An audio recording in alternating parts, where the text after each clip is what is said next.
오늘은 국방부 장관과 국가안보 실장을 지냈던 김관진의 인생 이야기입니다. 오랜만에 인물의 인생 이야기네요. 이제 다시 인물들 이야기가 자주 올라올 예정입니다. 특히 예전에 주로 다루었던 경제 쪽 인물들도 말이죠. 이부진이나 이재용, 그리고 이명희 등의 인물들은 옛날 영상들이라 퀄리티도 떨어지고 내용도 비교적 부실하기 때문에 리메이크도 진행할 예정이고요. 가끔은 오늘의 주인공인 김관진같이 정계 쪽 인물도 다룰 생각입니다. 김관진은 군에 관련된 주요 보직을 여러 번 지냈던 인물이죠. 특히 여러분의 기억에 많이 남아있을 김관진 전 국방부 장관의 모습은 북한의 도발에 강경한 대응을 하던 모습일 겁니다. 항상 북한의 도발에 대해 강력하게 응징하겠다고 말했기 때문에 북한에서 가장 두려워하던 인물이기도 하죠. 비록 최근에는 여론 조작과 같은 사건이 터지면서 좋지 않은 평가도 있지만 군인으로서 김관진은 많은 분들이 인정하실 거라 생각합니다. 간단한 설명은 여기서 마치고 이제 본격적으로 김관진의 인생 이야기 시작해볼까요?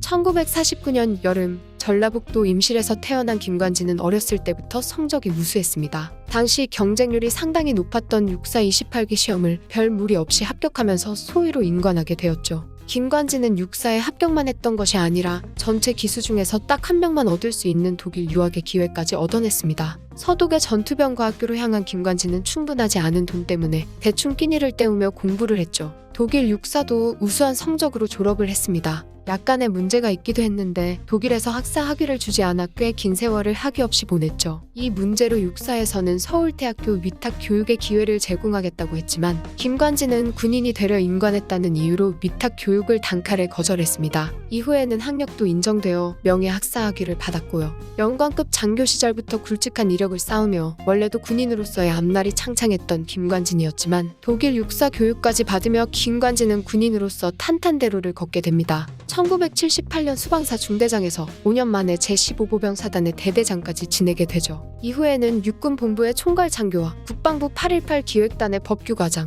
그리고 26 기계화 보병여단의 여단장을 거쳐 1996년 준장으로 진급했습니다. 감이 좀 안 오실 수도 있겠지만 당시 김관진의 나이에 장군까지 진급하는 경우는 정말 드문 경우였습니다. 사실 장군까지 가는 것도 정말 힘들죠. 우스갯소리로 장군의 약장이 별 모양인 이유가 정말 하늘에 별을 따는 것만큼 힘들기 때문이라는 말도 있으니까요. 장군까지 올라간 김관진은 7사단 부사단장과 교육사령부에서 근무를 했고 준장의 요직까지 완수한 이후 소장으로 진급했습니다. 여기서부터는 사실상 대한민국 군의 수뇌부로서 활동을 한 것이죠. 35사단 사단장으로서 임무를 마치고 육군본부의 기획관리참모부장으로 근무를 마친 이후 김태영 전 국방부 장관에게 자리를 넘기고 이 군단의 군단장으로 올라섭니다. 김관진이 군단장을 지낼 당시에는 국군의 날 행사에서 노무현에게 보국훈장을 받았는데 좌파와 우파에서 모두 인정받은 장군이 된 것이죠. 이후 김관진은 작전본부장이 되어 이라크 파병을 총괄하며 언론에 자주 얼굴을 비추게 됩니다. 대장으로 진급했을 당시에는 제3야전군 사령관을 지냈고 2006년에는 합동참모총장으로 임명되었죠.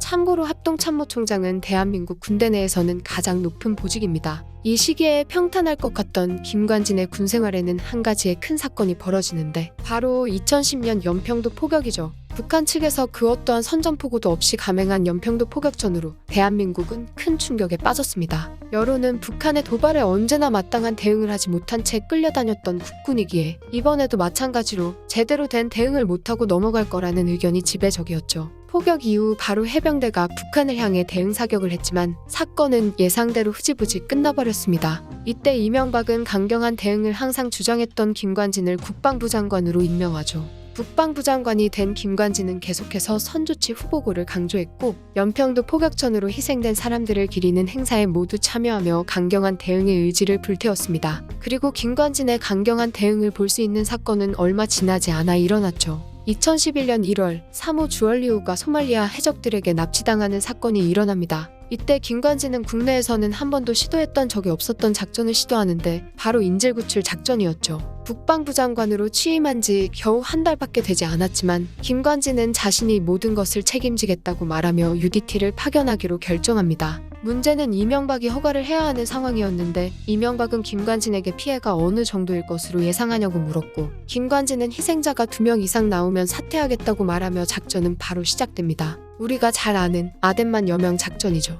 걱정스러움과 기대가 섞인 상태로 새벽에 시작된 아덴만 여명 작전은 우리 군의 희생자는 물론 인질 중에도 사상자 없이 성공적으로 마무리되었습니다. 소말리아 해적 13명 중 8명을 사살하고 5명을 생포한 아덴만 여명 작전으로 김관진은 자신의 능력을 확실하게 보여준 것이죠. 아덴만 여명 작전 이후에도 국방부 장관으로서 5사단의 유해 발굴 현장을 방문했고 핵 보안 정상 회의 준비가 한창이던 코엑스에 방문하며 크고 작은 일에 관심을 가지는 모습을 보여줬습니다. 그리고 2013년 박근혜가 당선되는데 이때 박근혜는 국방부 장관으로 김병관 장군을 데려오죠. 하지만 김병관 장군은 인사청문회에서 수많은 비리가 발견되어 자진 사퇴하고 김관진 장관은 계속 국방부 장관으로서 임무를 수행합니다. 당시 김관진은 국방부 장관을 끝으로 국방 업무에서 떠나 가족과 시간을 보내려다가 갑작스럽게 국방부 장관으로 계속 남게 된 것이라고 말했죠. 김관진이 계속 국방부 장관으로 남게 되자 비상이 걸린 것은 북한군이었습니다. 북한군 측에서는 김관진을 김관진 놈이라 부르며 김관진의 사진을 붙인 인형을 가지고 훈련하는 모습을 보일 정도로 적대적이었으니까요. 김관진은 더욱 강경한 대응을 강조하면서 선조치 후보 구체계를 유지했습니다. 김관진이 다시 한번 국방부 장관 업무를 수행하고 있을 무렵 대한민국 군에서는 노크 귀순 사건이 벌어졌는데 노크 귀순 사건이란 탈북을 시도한 북한군이 22사단이 관장하고 있던 모든 철책과 경계를 넘어 경비대의 문을 두드린 사건이었습니다. 북한군이 철책과 경계를 넘는 과정에서 어떠한 방해는 물론이고 식별조차 못했던 사건이죠. 대한민국 군대의 입장에서는 명백한 경계작전 실패였고 이 사건은 곧 큰 논란이 되었습니다. 처음 보고된 내용은 북한군을 식별해 체포했고 잡힌 북한군이 귀순 의사를 밝혔다고 했지만 수사를 통해서 경계작전이 실패한 것이 드러나게 된 것이었죠. 이때 김관진은 다시 한번 지금까지 국방부 장관을 지냈던 이들과는 사뭇 다른 태도와 모습을 보여줍니다. 깔끔하게 국군의 잘못을 인정하고 사과한 것이죠. 어떠한 숨김도 없이 오히려 경계작전 실패에 대해 작은 것 하나 빠짐없이 밝혀내겠다고 말하며 고개 숙여 사과했습니다. 비록 경계작전 실패와 함께 거짓 진술까지 국군의 치부가 드러난 사건이었지만 김관진이 보여준 태도만큼은 사람들에게 깊은 신뢰를 주었죠. 이후 2014년 벌어진 세월호 사건으로 대한민국 전역은 암울한 분위기가 형성되었는데 이에 박근혜 정부는 지금까지 훌륭한 모습만을 보여준 김관진을 국가안보실장으로 추대했습니다. 참고로 국가안보실장은 2013년에 처음으로 등장했으며 국방부 장관과 같은 장관급 공무원이지만 훨씬 더 높은 권한을 가지고 있죠. 외교나 치안 문제에 있어 가장 높은 권한을 행사할 수 있는 보직입니다. 국가안보실장을 지내던 김관진은 지금까지 한 번도 경험해보지 못했던 임무를 수행했는데 바로 2015년 판문점에서 북한의 황병서와 만남을 가진 것이었죠. 이때 김관진과 황병서가 만난 이유는 바로 DMZ 지뢰폭발 사건 때문이었습니다. 지뢰폭발 사건이란 1사단에서 2명의 하사와 용사들이 DMZ를 순찰하는 과정에서 목함 지뢰가 폭발하는 사고가 일어나 큰 피해를 입은 사건을 말합니다. 지뢰 폭발 사건이 발생하자 김관진은 응징을 위해 대북 확성기 방송을 실시했고 곧이어 서부 전선 폭격까지 감행했죠. 이어지는 북한의 폭격에도 김관진은 뜻을 굽히지 않았고 오히려 더욱 강경한 대응으로 맞서겠다고 말하자 전면전만큼은 피해야 했던 북한 측에서 만남을 주선했던 것입니다.